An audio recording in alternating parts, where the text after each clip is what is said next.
Pessoal, eu queria desejar boas-vindas para vocês. Hoje o professor Rogério está aqui conosco.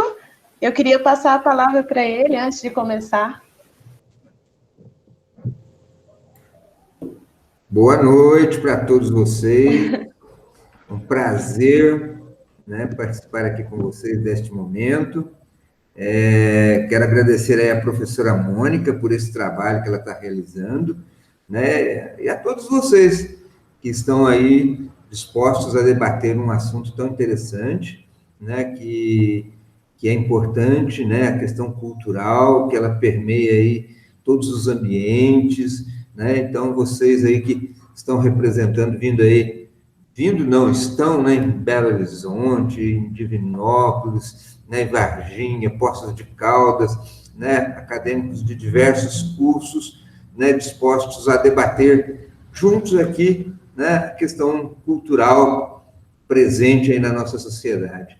Então, parabéns, Giovana, parabéns a todos vocês pela organização desse evento, desejo sucesso, né, a todos vocês. Prazer conhecê-los, vou estar aqui acompanhando, né, a fala de vocês. Parabéns. Obrigada, professor Rogério. Bom ter o senhor aqui hoje. E também os outros alunos, né, os outros participantes. É muito legal ter gente nova, gente de outros lugares. Assim a gente cresce e aprende mais. E eu também gostaria de aproveitar a oportunidade para falar um oi para todo mundo, que a gente conversou por WhatsApp e agora estamos aqui nos conhecendo, pessoalmente, entre aspas. Quero agradecer muito a todos vocês por aceitarem o nosso convite, né, meu e da Giovana. Agradecer demais ao professor Rogério, que mobilizou todos os campos para que vocês estivessem aqui com a gente. E agradecer muitíssimo ao Giovanni, né, que aceitou o nosso convite. O Giovanni, que é um membro, né, do grupo de hip hop, tá aí com a camiseta, já tô vendo, hein Giovanni? Cultura de rua, tá bonita. Muito bem. E quero desejar uma ótima roda de conversa para vocês e que tudo transcorra muito bem e que a gente aprenda muito com vocês, né? Que com certeza vai contribuir para nosso enriquecimento cultural. Obrigada e bom trabalho. Muito obrigada. Bom, eu sou gente, a Giovana. Desculpa, Giovana, te interromper, só para lembrar o pessoal de deixar os microfones desativados, porque às vezes dá uma interferência, sabe? E aí você abre na hora que for falar, tá bom? Desculpa, pode continuar. Então, pessoal, eu sou a Giovana, é um prazer estar aqui com vocês. Eu estou no 5º período de pedagogia. Se vocês quiserem se apresentar, podem ficar à vontade.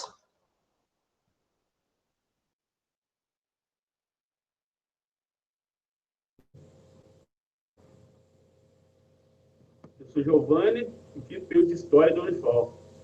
Faço parte do Coliseu Cultural e Coletivo Negros e Negras de Alfenas.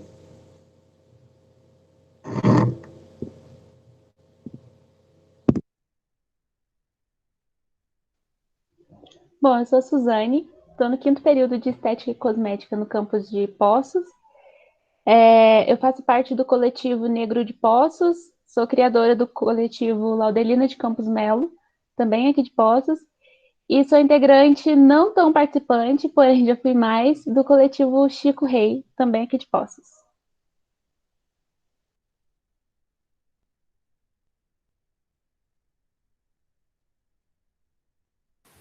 Boa noite, gente. Primeiramente, queria agradecer aí a Giovana, a Suzane, a Ana Júlia, o Giovanni, a professora Mônica, né, e o Rogério, o professor Rogério que está aí também. Eu sou aqui de BH, vim a convite da professora. Eu sou advogado criminal e hoje em dia eu estou cursando o 5º período da medicina aqui em BH. E vai ser um prazer aí debater com vocês hoje. Bom, meu nome é Ana Júlia, sou do campus de Divinópolis, moro em Cláudio, trabalho numa entidade filantrópica daqui, onde atende crianças e adolescentes em vulnerabilidade social. E venho da linha clássica, sou bailarina. Pessoal, se ajudar vocês, a ordem que está aparecendo aqui para mim é o Giovanni, a Suzane, o Guilherme e a Ana Júlia. Se vocês quiserem usar essa sequência para falar, podem ficar à vontade. Então, a hora que vocês quiserem. Para começar, eu queria explicar o que são essas margens da cultura que a gente vai tratar hoje, né? Porque a cultura é um elemento muito grande, então pode ser que talvez fique um pouco confuso para as pessoas acompanharem. Essas margens da cultura, as pessoas que estão à margens da cultura que a gente está dizendo hoje, são as pessoas que são vistas antes pela cultura que se incluem e depois como pessoas propriamente em potencial. Por exemplo, na escola, às vezes, um aluno funkeiro, um aluno do rap, ele pode ser visto, ele é funkeiro, sabe? Não é muito engajado na escola, e às vezes tem esse preconceito. Então, é sobre isso que a gente vai tratar hoje. Essas pessoas que têm a cultura, usam muito da cultura, e a gente faz isso normalmente, todos os dias, só que às vezes a gente tem culturas muito diferentes, né? Então, às vezes essas culturas elas ficam mais expostas e talvez pode ser que pela nossa sociedade, pelo nosso convívio, né? Essa sociedade que a gente tem como padrão, talvez estar um pouco à margem disso já seja um diferencial. Então, é essa margem da cultura que a gente vai tratar hoje. A primeira pergunta eu queria saber em que cultura e que movimentos vocês estão inseridos e que influência os movimentos têm na vida do aluno.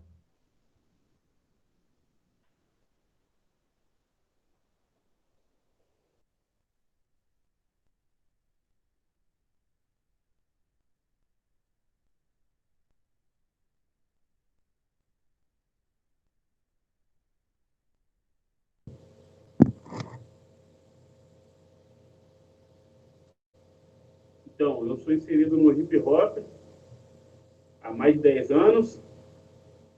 Vou fazer só uma breve introdução. O hip hop nasceu nos Estados Unidos em 1970, na cidade de Nova York, no bairro Bronx, na casa do DJ Coolwork, de sua irmã Cindy Campbell, que tinha convidados como África Bambata, entre outros. Chegou no Brasil em 1980, através do filme Beat Street, e teve uma concentração de pessoas enormes na São Bento, onde tinha vários b-boys. E o hip hop é 4 elementos: DJ, b-boy, grafite e MC. Os DJs são os que animam a festa, MCs são os cantores de rap, grafite são os desenhos, e o break é o que eu faço parte, é a dança, a expressão artística. E isso pode influenciar bastante na vida do aluno, através, vou falar na ordem dos 4 elementos. No DJ, a música, se ouvindo a música, sabendo de onde é que vem aquela batida, do que aquilo se refere, da onde vem um sample. O sample é a arte de você pegar uma música já muito famosa e colocar embaixo da outra, de uma nova música. O rap, você pode usar uma letra de uma música e, através dessa letra, você pode ver literatura, história, geografia, tudo que foi influenciado, filosofia, sociologia. No grafite, você pode ver os desenhos e comparar tanto as pinturas rupestres, a Renascença, até nos meios de hoje. Tem grafites 3D que você vê e acha que ele é realmente uma cachoeira e é um desenho.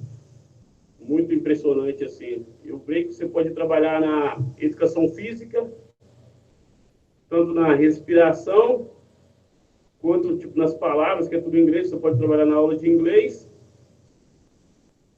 E um pouco é isso aí.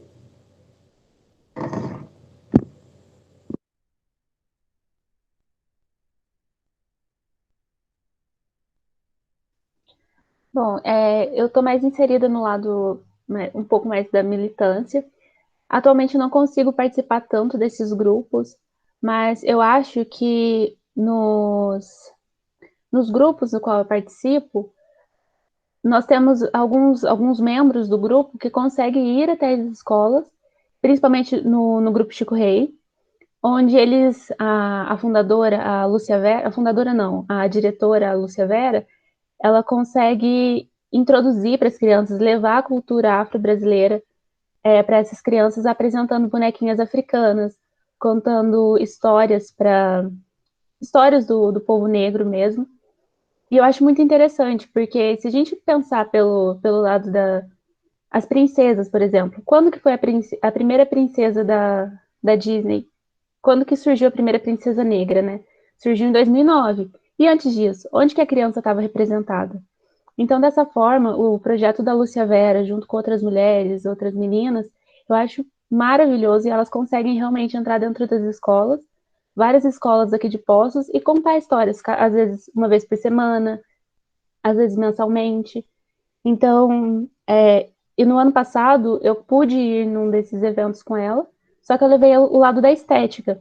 Então, a estética humanizada. Eu pude apresentar para essas crianças, para essas adolescentes principalmente, formas do autocuidado de uma maneira que não vai ter custo nenhum, com coisas que elas vão ter em casa, ou se for um custo baixíssimo de R$ 2, R$ 3. Então, esse é o lado que eu participo.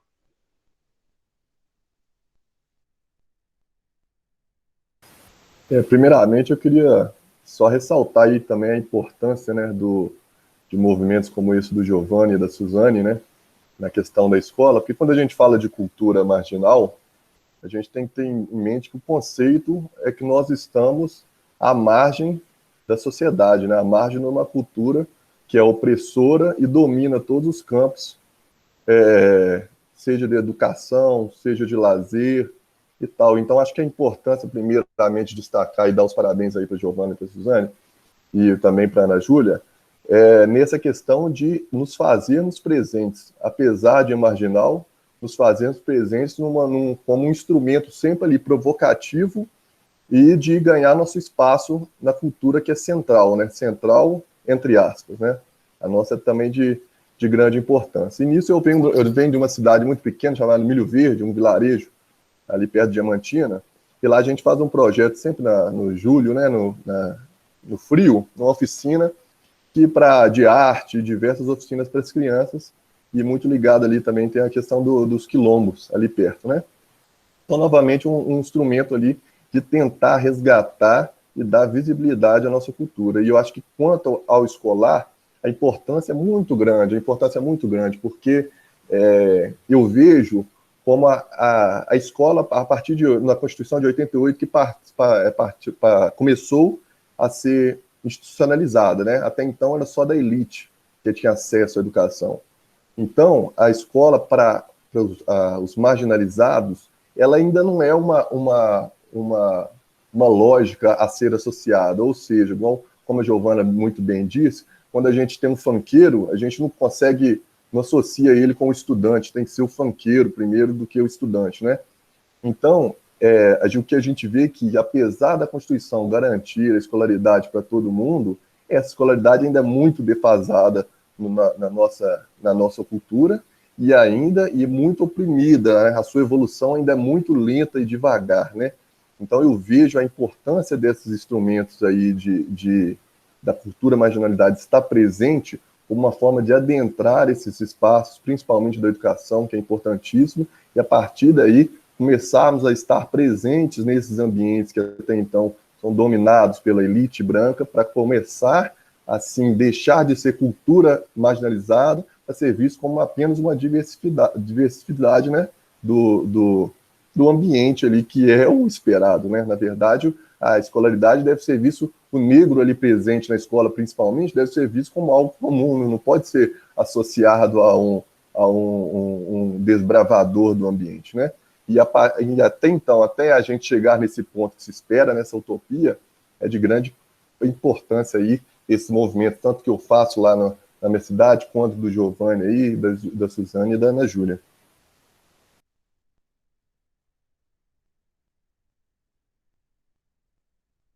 Bom, e falando em elite branca, né? Sou do clássico e sempre fui bolsista da escola da minha cidade, de Cláudio, desde criança. Então, essa questão de marginalizados, enfrentei muito nessa questão. E no projeto onde eu trabalho, sou licenciada em Educação Física, e no projeto onde eu trabalho com a dança clássica, a gente trabalha só com as crianças que vivem em vulnerabilidade social.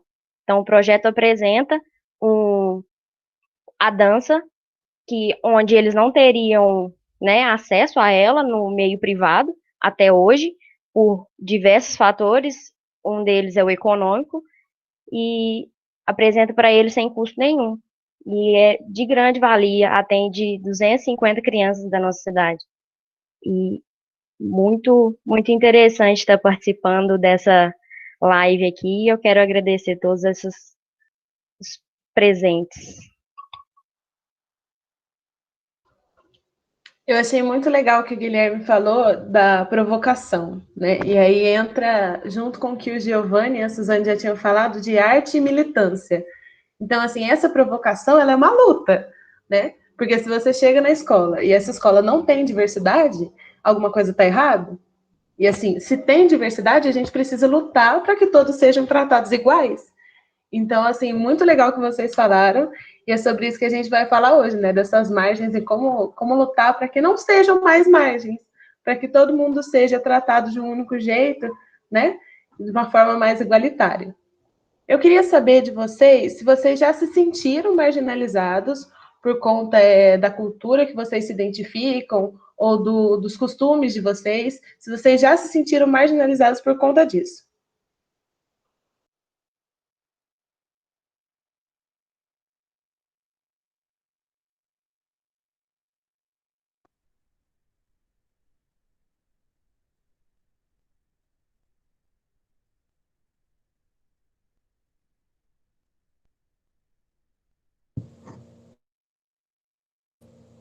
Então, marginalizado, como diz o outro, a gente já é primeiro pela pele, né?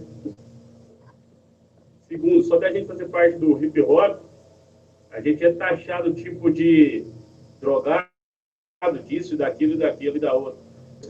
Eles começam a falar, tipo, fulano tá com roupa larga, fulano tá com camisetão, tá com frase de rua mesmo, andando ali, fulano parece mendigo e tal, e não sabe de onde vem a essência daquilo, daquela roupa. Só que a verdade é que eles maqueiam tudo, usam todo tipo de preconceito para esconder o racismo atrás disso.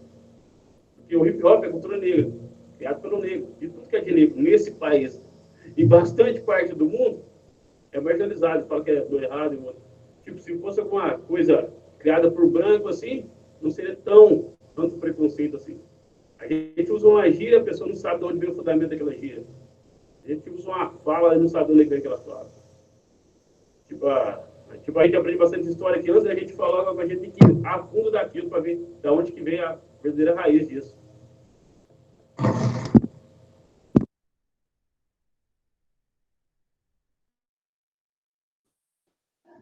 Bom, já me senti marginalizada 1 bilhão de vezes, assim como o Giovanni acabou de falar, principalmente pela cor da pele. E eu venho de uma escola que, por mais que seja pública, eu era uma das únicas alunas negras da escola. Então, antes mesmo de entrar para o lado da militância, eu sempre fui apaixonada por teatro, sempre queria participar.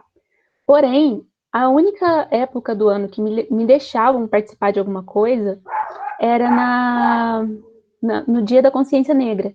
Então, das duas, uma. Ou eu atuava como uma atriz, como uma escrava, ou então eles me colocavam para declamar poemas, poesias, principalmente do Castro Alves, o Navio Negreiro. Então, para mim, era muito frustrante naquela época. Futuramente, eu cheguei a alisar meus cabelos, toda aquela problemática que toda mulher negra já passou alguma vez na vida. Então, quando eu assumi meu cabelo cacheado, junto com o cabelo cacheado, eu comecei a usar turbantes. E aqui em Poços de Caldas é muito complexo, porque é racista, mas tem gente que ajuda, tem gente que não tá nem aí para o movimento. Então, quando eu usava turbante, muita gente me chamava de macumbeira, coisa que para mim não é ofensa nenhuma, inclusive sou. No ônibus, gente, eu juro por Deus, quando eu tô usando turbante, ninguém senta do meu lado no ônibus. Por quê? Porque tem um tecido amarrado na minha cabeça? Então, eu sempre fui deixada mais de lado. No começo, eu ficava muito triste, mas é aquele negócio, o turbante não te deixa olhar para baixo, porque senão ele cai. Então, você sempre tem que andar ali, ó, com o nariz em pé, olhando para frente sempre. Então, isso me ajudou bastante. E, em seguida, eu assumi meu cabelo cacheado em 2014. foi quando eu entrei no coletivo do Chico Rei. E essas pessoas foram me ajudando a construir e tal. Então, hoje eu sofro preconceito, sim, sou marginalizada, sim, porém, eu não me dói tanto quanto 6 anos atrás. Eu acho que quando a gente está aqui debatendo cultura marginalizada, né, e pergunta se a gente já foi marginalizado pelo movimento, eu acho que a gente já pulou uma etapa muito grande, né? Porque antes cultura é o quê? São crenças e tradições que espelham um grupo, né? E no caso, a gente já é marginalizado muito mesmo antes de se tornar cultura, né? Por si só, pela cor da pele, como indivíduo. Antes de só tornar um grupo, já é marginalizado como indivíduo. Eu, em todos os ambientes estudantis que eu passei, eu fui praticamente o único, assim como a Suzane, e, querendo ou não, você se sente ali um transgressor, né, do status presente ali, que é opressivo diariamente, apesar de não ser discriminatório, ele é opressivo, 24 horas por dia. Não tem alguém igual você, né, como a Suzane disse. E o curioso é que todo mundo acha normal, né? É normal no ambiente escolar ter um só e tá tudo certo. Eu acho que isso a partir do momento que nos tornamos cultura e com esse avanço a gente vai se tornar, ainda mais com os últimos semanas agora, que ganhou essa força, a gente vai tornando essa cultura mais forte, né? E essa cultura marginalizada, aos poucos, se Deus quiser, vai deixar de ser marginalizada. Mas para isso ela tem que ser forte e tem que ser transgressora. Tem que entrar e tem que incomodar. E como a Suzane diz, seja pelo turbante ou seja por qualquer coisa, não pode concordar com a opressão, não. Seja a opressão física, seja a opressão psicológica, seja a opressão social, seja do ambiente que vive, não pode. E agora, o lado bom que a gente tem é que debates como esse fortalecem essa cultura marginalizada, cria uma consciência coletiva que aos poucos a gente vai introduzindo nesse cenário dominador e, quem sabe, um dia, utopicamente, não vamos precisar mais dessa conversa, né?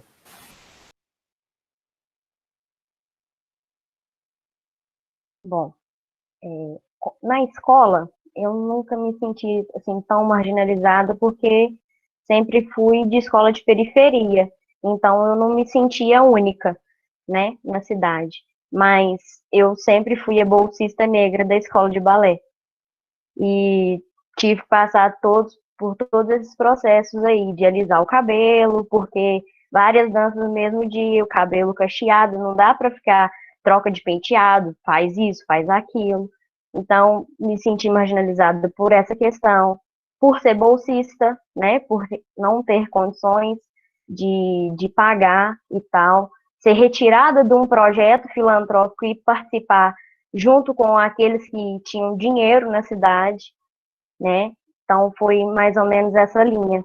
Hoje em dia, como eu trabalho no projeto que eu nasci, vamos dizer assim, eu sou professora de lá, eu tento tratar eles iguais, né? São todos iguais, e principalmente nessa questão, o cabelo, ele tem que ser do jeito que é, e seja negro, seja branco, e o cabelinho delas vão assim para a aula de balé.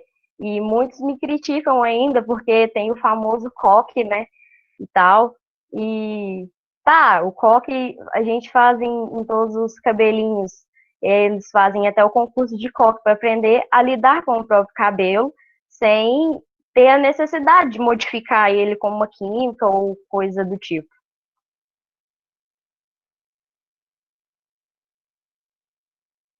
Aqui a gente vê a influência da escola, né? Tanto para o mal quanto para o bem. Para o mal, quando a gente fala de marginalização e que isso está realmente dentro da escola e da sociedade. E para o bem, quando a gente fala que a escola promove conversas, que a escola abre espaço. Né? Talvez nem todas as escolas, mas esse espaço que a gente está aqui é um espaço pela escola, né? No caso, pela universidade.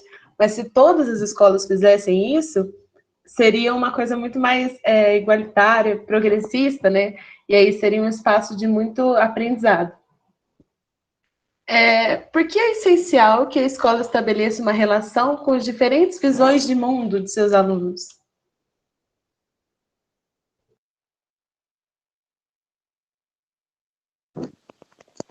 Então, é essencial para que os alunos se enxerguem, porque não é todas as escolas que têm. Na internet é travada, perdi um pouco a linha de raciocínio. Os alunos precisam se enxergar, igual eu ouvi falando das pessoas que têm cabelo crespo, tinha que alisar porque não via uma professora com o mesmo cabelo que a aluna. Não via uma representatividade ali diferente. A escola tem mais que responsabilidade de mostrar todas as visões do mundo para que o aluno seja representado. Acho que é mais isso mesmo.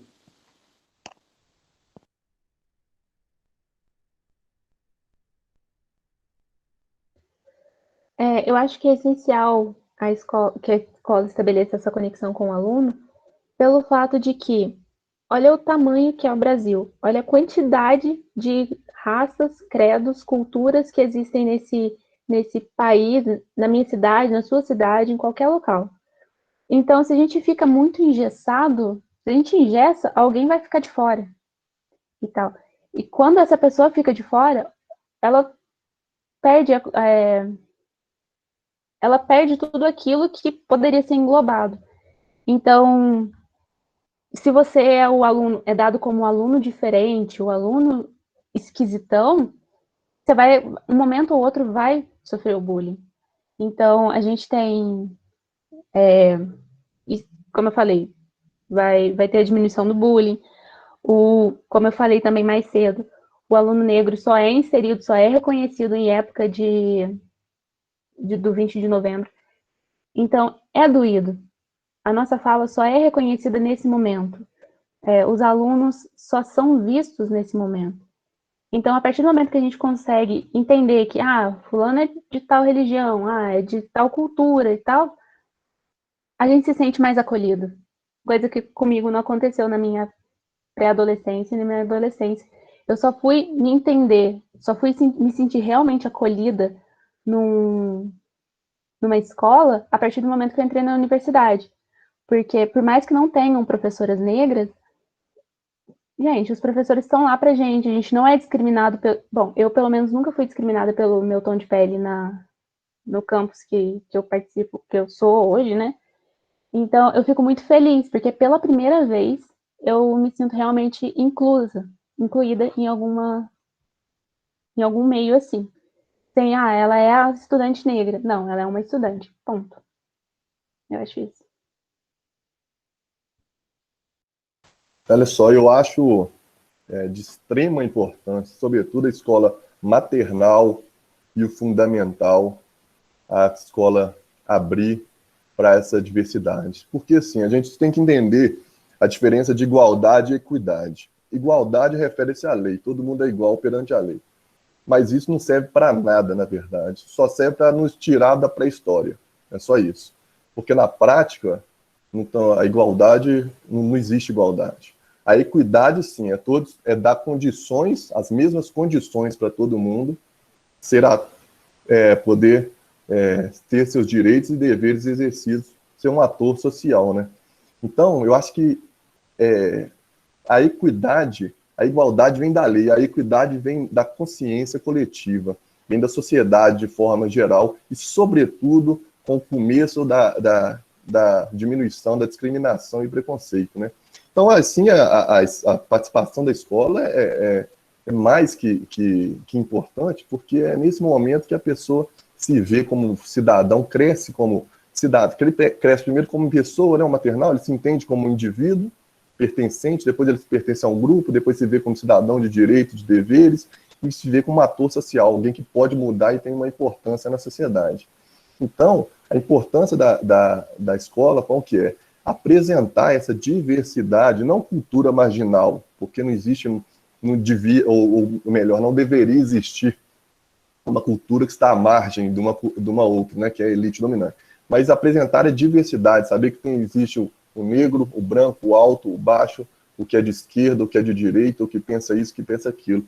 Para a criança nascer, entender e poder formular, crescer com essa mentalidade consolidada. Eu acho que a partir do momento que você também já está velho e não tem, é difícil abrir a cabeça. Aí é uma luta bem mais complicada, né? Então, a partir do momento que você trata isso na base, com a criancinha crescendo, com o colega negro do lado, com o cabelo desse jeito, ela entende como natural e interpreta como diversidade, não vai chegar adulto interpretando como cultura marginal ou uma cultura transgressora daquele grupo. Não é daquele grupo, somos nós, todos somos nós, somos um grupo só, entendeu? Algum tem uma diferença ou outra, mas somos um grupo. Enquanto não tiver, principalmente, essa atuação do maternal e fundamental, trabalhando essa diversidade, alunos de todo tipo, também acolhendo professores de direita, de esquerda, professores negros e tal, vai ser difícil. E eu acho que esse é o papel mais importante para combater isso e melhorar nosso cenário atual.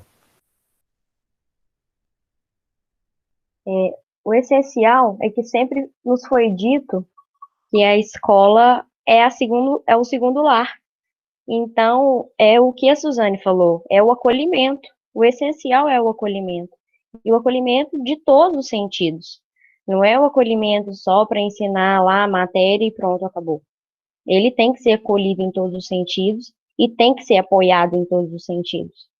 Então, para mim, o essencial é isso, transformar a escola em segundo lar, porque ele está longe de ser um lar, né? Ultimamente, sempre, acho que desde sempre, para muitos, ele está longe de ser um lar.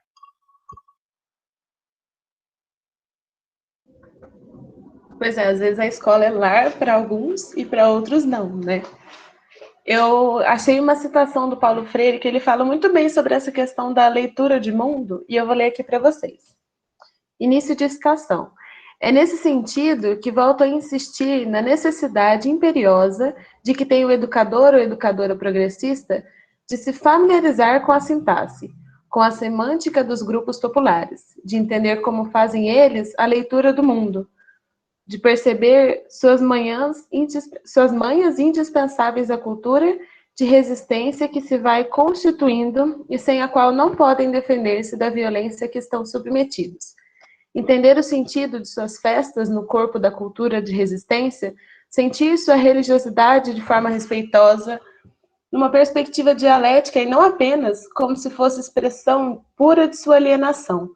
Respeitá-la como direito seu, não importa que pessoalmente a recuse de modo geral ou que não aceite a forma como ela é experienciada pelo grupo popular. Opa! Voltou? Para mim tá normal aqui. Será que tá certo para todo mundo?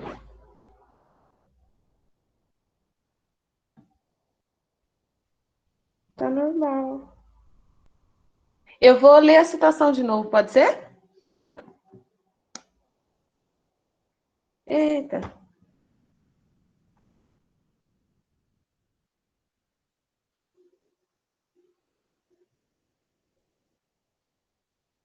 Esperar só um pouquinho para ver se volta para o pessoal, porque aqui para mim tá normal.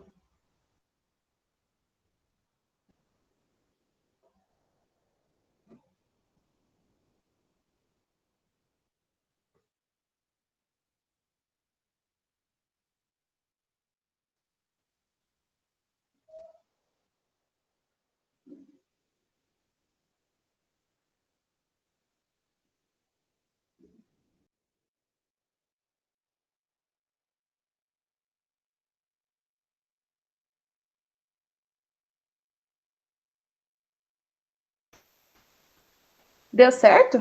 Acho que deu. Será que voltou?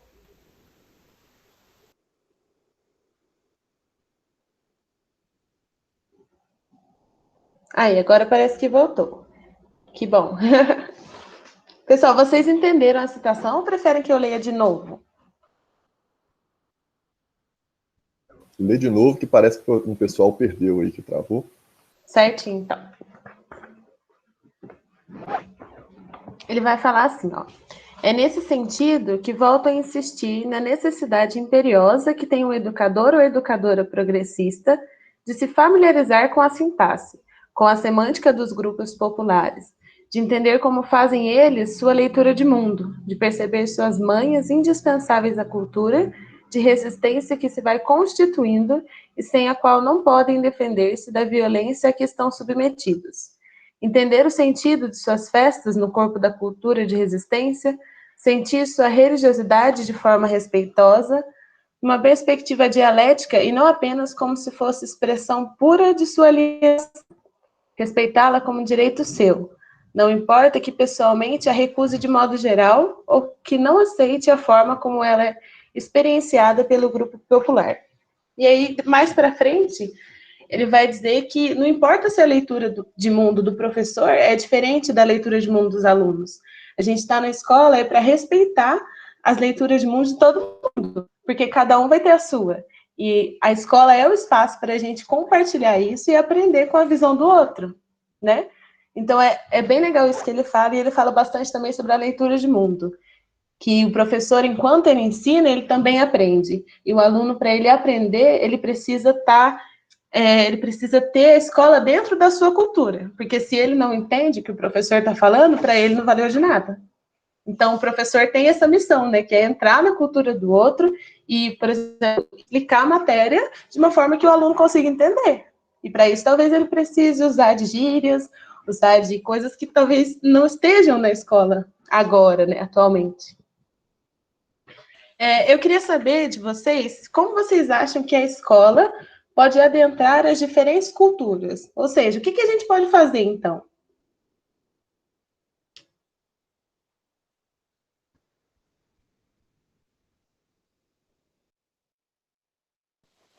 Então, acho que a escola deveria chamar as diversas áreas, diversas artes, para fazer apresentações nas escolas, para levar a pessoa lá e falar o que é a vida dela, o que a arte faz.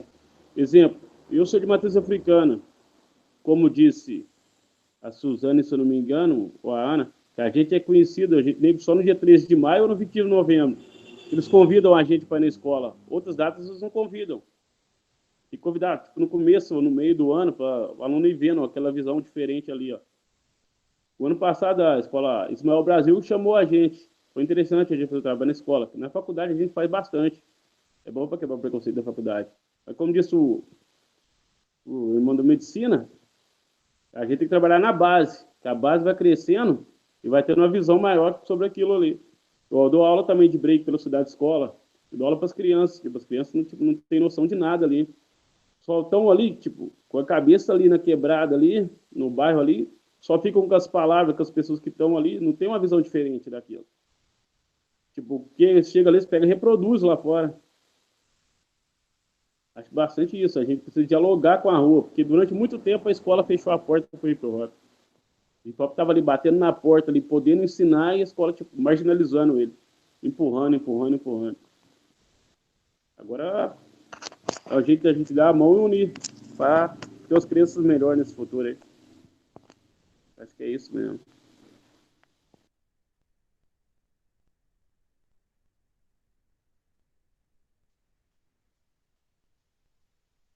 Bom, eu acho que os professores, eu sinto que os professores, principalmente essa última leva dos que formaram, tem muita vontade de trazer coletivo, de trazer pessoas diferentes para falar com os alunos e tal, mas o problema é a diretoria, o que eu sinto pelo menos aqui em Poços de Caldas.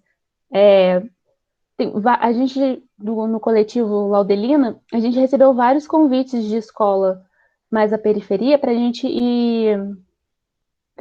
falar um pouco sobre, juntamente com o pessoal do Chico Rei, contar histórias, como eu já falei antes, apresentar junto com um grupo de dança Power Dance, União Crio. Então, só que o problema é que quando a gente chega lá, esse professor que convidou a gente, super receptivo, super ajudando a gente, e a diretora com a cara fechada, a supervisora querendo que a gente vá embora logo. Acabou a apresentação, acabou o que a gente tem que fazer? Rapa fora, entende?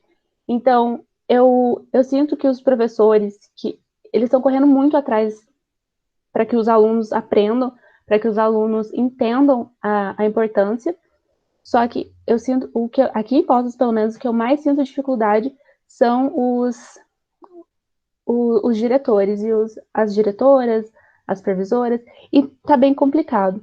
Então, se a escola não pode estar de portas abertas para a gente, cabe a quem está lá dentro começar a apresentar outras formas para os alunos conhecerem. Tá, tudo bem. Tá lá falando sobre a escravidão, que parece que é só o único assunto que eles falam nesse momento, mas explica direito, explica que os negros não são escravos. Explica, se for para explicar, explica quem é Nzinga, quem que foi, porque, entende? Então, é isso que eu como ex-aluna de uma escola municipal, senti falta, e eu fui conhecer quando eu fiz o pré-vestibular num curso que chama Educafro, que é um curso totalmente de graça para alunos de baixa renda, principalmente negros. Então, foi aí que eu tive essa visão, sabe?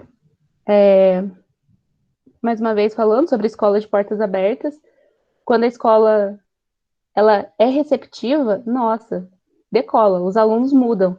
Eu tenho 2 exemplos de escolas aqui em Poços que eu ponho minha mão no fogo, porque eu sei que quem está lá dentro vai sair um ser humano de consciência, vai sair um ser humano que vai lutar junto com a gente se for preciso, que é a escola padrão e a escola Davi Campista. São minhas escolas referências. É isso que a Suzane falou, e é muito importante também da diretoria que ela falou. Isso a gente vê que é um resquício, né, do conservadorismo e da elite que continua dominando, então é um resquício deles que a gente tem que torcer para mudar. Eu acho que tem vários pontos que a escola pode fazer para mudar. Primeiro de tudo é governamental, né? Investimento em educação, parar de enxugar gelo, parar de fingir que está investindo, não está. Tem que ser recurso mesmo, tem que ser montanha de dinheiro. Porque só com uma educação boa, de base, a criança vai nascer entendendo que ela é um ator social que tem importância na sociedade e pode mudar, e assim ela tem condição de votar direito, tem condição de trabalhar, de produzir e de dar lucro para a sociedade, fazer a máquina girar. Segundo, eu acho que a escola também tem que, é igual a Suzane falou e o Giovanni falou muito bem, abrir para a diversidade, né? Parar de tirar esse olhar que talvez seja esse resquício, né, Suzane, de cultura marginal, e sim diversidade. São todos iguais, abrir para a cultura de um, para o tipo de dança de um, para o tipo de crença do outro, e tem que ser diário, não pode ser em data comemorativa, não. Tem que ser esse sábado é um, outro sábado é outro, domingo é outro, e assim vai, né? Eu acho que e isso é importante para a criança nascer com esse, principalmente a criança negra, nascer com esse sentimento de pertencer à sociedade, né? E poder ter a consciência de lutar no futuro. Eu acho que a gente saiu do zero, porque, por exemplo, em alguns programas como cotas. E mesmo assim tem gente que é contra cota. Então, é difícil demais, é difícil demais. A gente saiu do zero, pôs um 0,01 com a cota, ainda falta uma montanha inteira para subir, um Everest para chegar no pico, e tem gente que é contra a cota. Então, acho que se você, principalmente nesses tempos atrás, se você publicou no seu Instagram que você é contra o racismo e você é contra a cota, você não entendeu nada da luta. Você não entendeu nada. Você tem que voltar a estudar, perguntar a alguém, porque você não entendeu nada. Então, eu acho que é isso. Sobretudo, muito investimento e muita abertura, né? Sair com essa linha conservadora que a Suzane falou e ter gente que realmente está afim de ver o bem, né? Acho que a gente tem que entender que não tem como ser feliz sozinho. Só é feliz se todo mundo for feliz. Então, tem que abrir a escola, deixar a data comemorativa. Até é importante a data? É sim, mas é mais importante você abrir diariamente, semanalmente, mensalmente, para poder todo mundo entender do que se trata e aprender que é normal, não é o outro, não é marginal, não. É a pessoa que você saiu na rua, é seu irmão, são todos iguais. Sim, que todo mundo falou aí é show de bola. O que mais precisa mesmo é investimento e abrir as portas da escola para todos, porque a escola é de todos, né? O ensino é para todos, por que que a escola às vezes não é para todos, né? Não são inseridos. Então, é abrir a escola, é ter projetos em todos os sentidos, é na linha clássica, é na linha do hip hop, é cultura negra, é cultura branca, todas as culturas, rosa, e é isso. Antes de escolher o tema dessa conversa, eu tinha visto um movimento que ele chama Funkeiros Cults. Não sei se vocês chegaram a ver. E assim, o que parece é que os alunos se mobilizaram em torno do funk para mostrar que eles também entendiam de história, de português e que entendiam de vários temas. E aí foram criando memes, assim, numa pegada de brincadeira, mas como se fosse uma manifestação, né? Eu entendi aquilo como uma manifestação. E aí depois eles criaram um grupo no Facebook que as pessoas elas compartilhavam os seus trabalhos ou os seus estudos, enfim. E nisso foram aparecendo professores. Professores de história, por exemplo, postavam lá, olha, eu sou professor de história e se vocês quiserem, tiverem alguma dúvida, quiserem ajuda, eu estou aqui à disposição. E assim, achei muito bacana, porque conseguiram mobilizar, né? Tanto os alunos que fazem parte dessa cultura, quanto os professores para poderem ajudar nisso. Só que aí fica uma questão. Esse movimento, ele surgiu da mobilização dos alunos. Só que assim, os alunos são os oprimidos. Então, será que essa mobilização deveria ter partido deles? Ou então dos professores que deveriam ter essa visão? E aí fica essa questão, né? Eu acho que os professores deveriam ter um olhar mais atento, perceber mais seus alunos, para que eles consigam se entender ali a cultura do outro, para conseguir incluir aqueles alunos na dia a dia, né, da escola, incluir eles de uma forma efetiva. Então, assim, eu acho que o primeiro caminho para isso é respeitar a cultura do outro, depois é conhecer, porque às vezes a gente tem preconceito de uma coisa que a gente nem conhece, que foi o que o Giovanni falou sobre usar roupa larga, andar de um jeito, de outro. Às vezes a gente tem preconceito e é porque a gente não conhece. Então, a partir disso, conhecer o que é a cultura do outro, por que ele faz isso, por que ele é assim, de onde ele veio, o que acontece na vida dele, perceber realmente essa pessoa. E depois explanar isso. Ou seja, fazer conversas, dessa forma que a gente está fazendo aqui, usar materiais representativos, chamar essas pessoas para a escola, e o que a gente já falou, não só em datas comemorativas, como em outras datas, sempre abrir espaço, né? Dar espaço, promover um espaço para que essas pessoas consigam se expor, consigam ganhar espaço. E assim, às vezes nem é ganhar, é mais de proporcionar mesmo. Por exemplo, se é um aluno, não é ele que tem que lutar, porque ele já deveria estar incluso ali há muito tempo. Então, quem tem que promover esse espaço? A professora, a diretora, a escola em si. Então, é para isso que a gente luta, né? Para isso que a gente conversa, que a gente tenta melhorar um pouco. Uma última coisinha aqui. Os movimentos e expressões são uma forma de arte, ou seja, são uma manifestação da sociedade, uma representação. E aí, nesse sentido, vocês se veem como parte de uma manifestação política?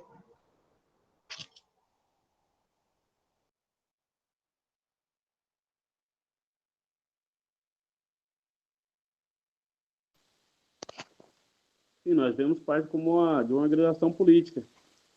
Que tanta resistência que a gente faz, desde antes que começou até hoje, e várias pessoas que disseram assim, principalmente ao Fênix, foi o hip hop pela paz, se não fosse eles lutarem lá atrás, a gente não estaria aqui hoje, continuando um legado. E isso, para mim, é uma organização política. Que a gente tem que resistir diariamente, como na soma de todos os racismos que existem nesse país, mais com preconceito. Se a gente desistir e falar que a gente não é política, a gente está... Quem entender isso como não organização política, não entendeu nada sobre hip hop.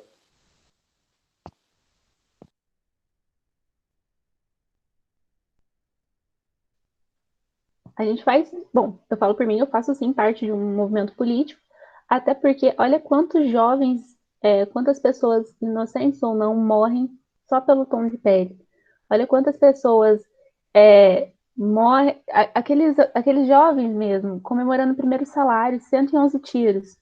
Então, se isso não é uma falha governamental, uma falha política, eu não sei o que é. E o que a gente tem que fazer atrás? O que a gente tem que fazer? Correr atrás disso. A gente tem que colocar o dedo ali na ferida mesmo, buscar atrás, porque desde 1889, quando aboliu a escravidão, a gente está aqui sofrendo. E não é pouco, não é pouco. Tem gente que sofre mais, tem gente que sofre menos, mas é sofrimento. A gente está debatendo isso o tempo todo. A gente tem que se provar o tempo todo, tem que mostrar. Vamos colocar na prática. Quantos jovens negros, quantas pessoas vocês conhecem que morrem de medo de entrar numa loja, jovens negros, e colocar a mão no bolso porque vai ter um segurança atrás? Já aconteceu comigo. Gente, eu faço de tudo para não mexer na bolsa, não atender o celular, não colocar a mão nos bolsos, por medo disso. Por quê? Porque tá enrustido, tá ali, dentro de todo mundo. Por quê? Porque lá aconteceu toda aquela história que a gente já sabe. Então, quando a gente bate o pé e fala, não, negro não é isso, negro é isso, a gente tem que estar realmente inserido no meio da política e, desculpa a palavra, mas tem que meter o louco mesmo. A gente tem que mostrar para que a gente veio, a gente tem que mostrar para onde que a gente vai, a gente tem que se mostrar pretos e pretas, fortes e resistentes para aguentar tudo isso, porque não é fácil. Acho que quando a gente entende também política, que é política, né, como uma arte, uma forma de governar, acho que todos nós, principalmente que estamos aqui, ressaltar o Giovanni, a Suzane, a Ana Júlia, a própria Giovanni que está fazendo aí brilhante aí essa conversa, somos atores políticos e somos uma manifestação política, no sentido de que a gente não quer mais esse tipo de governo, esse tipo de controle social que é opressivo, que é assassino, que é discriminatório, entendeu? Acho que a gente, o Giovanni em especial, que faz o hip hop, o Giovanni, acho que é importante os grupos, mas a gente também individualmente, a gente tem que se ver como atores políticos, sabe? E defender essa bandeira e posicionar firmemente. A gente tem que esquecer, aqui no Brasil é mais difícil ainda lutar do que nos Estados Unidos, por exemplo. Porque os Estados Unidos aconteceu lá é bonito eles lutarem. Aqui não, aqui se a gente lutar é mimimi, ou então tá exagerando, não é bem assim. E aqui é mais cretino do que lá ainda, porque aqui é disfarçado, aqui é hipócrita, então é mais difícil você bater de frente, porque você não tem um inimigo físico como tem lá. Então aqui a gente tem que ser mais inteligente ainda, mais esperto para atuar na política. Então eu acho que a gente tem que se posicionar, a partir do momento que a gente criou, antigamente tinha um pouco de medo ainda, tinha receio, hoje acho que a gente tem que evitar isso, o medo, o receio, e botar a cara mesmo, entendeu? Tem que, onde estiver, qualquer roda que tiver, falou uma bobagem, tem que se posicionar mesmo, e ter várias conversas como essa que a Giovana está proporcionando aí para a gente, e vários setores aí da arte, como o do Giovanni faz, a Suzane, na política, na advocacia, na medicina, no balé, em vários setores. E é só assim, só desse jeito, nos posicionando, colocando nossa identidade, mostrando que o mundo é diverso e não não tem a bolha que eles acham que tem, não. O Brasil é mais negro do que branco e a gente está precisando dessa conversa aqui para mostrar a cultura negra. É beiro inacreditável, né? Então vamos seguir aí forte, e é muito importante isso aí que a gente está fazendo. E um dia vai melhorar. Primeiro, respondendo a pergunta, somos sim uma manifestação política, e pelo simples fato de termos que nos posicionar o tempo todo, né? Nos posicionar, somos negros sim, e não somos o que vocês falam. E como o Guilherme falou, aqui no Brasil ainda é mais difícil, porque ainda tem gente que acredita que não existe o racismo, né? E se posiciona assim, não existe o racismo e pronto, vocês falam demais, né? Se posicionam demais. E é a parte mais absurda que a gente tem que enfrentar ultimamente, porque se não existisse, a gente não teria que se posicionar tanto, a gente não teria que mostrar as nossas tradições tanto, porque todos já saberiam, né? Todos já aceitariam e essa diversidade. Então, somos sim uma manifestação política pelo simples fato desse posicionamento diário, dessa luta diária. E como diz o Guilherme, eu também acredito que um dia possa melhorar.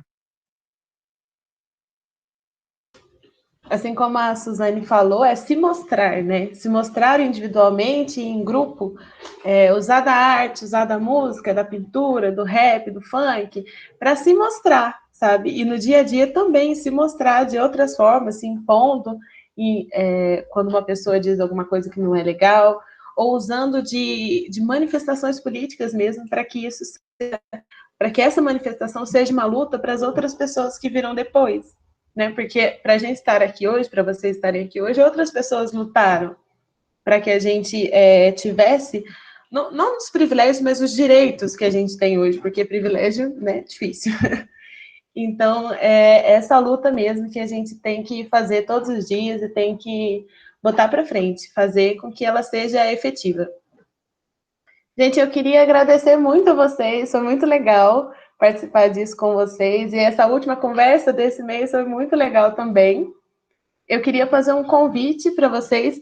A professora Mônica, ela vai fazer uma roda de conversa também hoje sobre musicalização, junto com o Ramon Soares. Então, mais tarde, eles vão fazer uma roda de conversa, vai ser bem bacana também, se vocês quiserem participar. Eu vou ver se eu consigo deixar o link aqui no chat. E eu queria agradecer mais uma vez, o pessoal do chat também é muito legal, eu adoro que eles participam, acho muito bacana. E assim, eu queria agradecer vocês.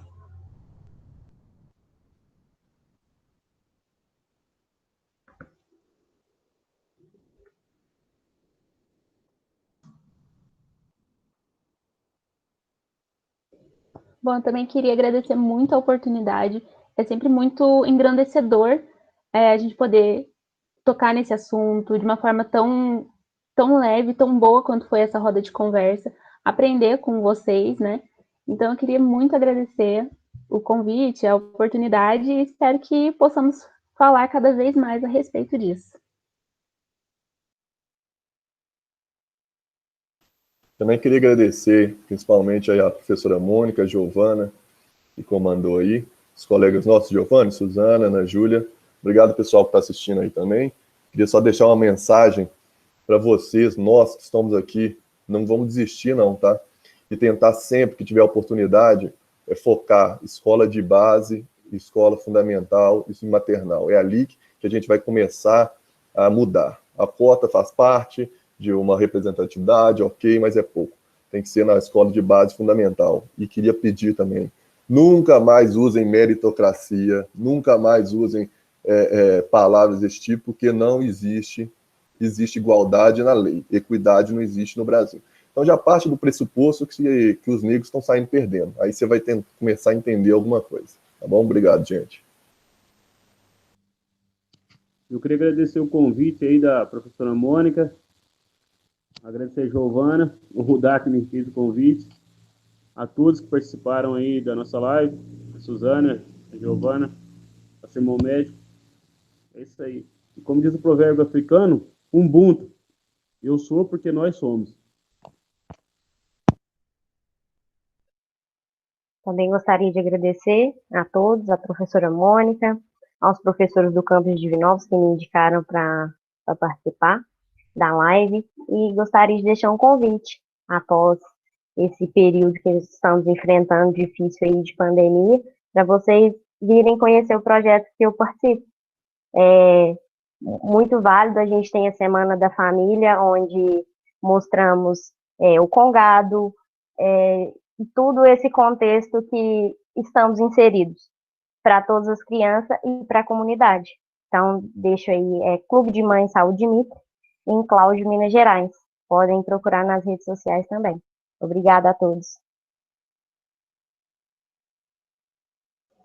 Muito bacana, gente. São esses movimentos que faz a gente seguir em frente, né? Que faz a gente aprender e crescer um pouco. Muito prazeroso ter vocês aqui. Obrigado mais uma vez e tchau, tchau.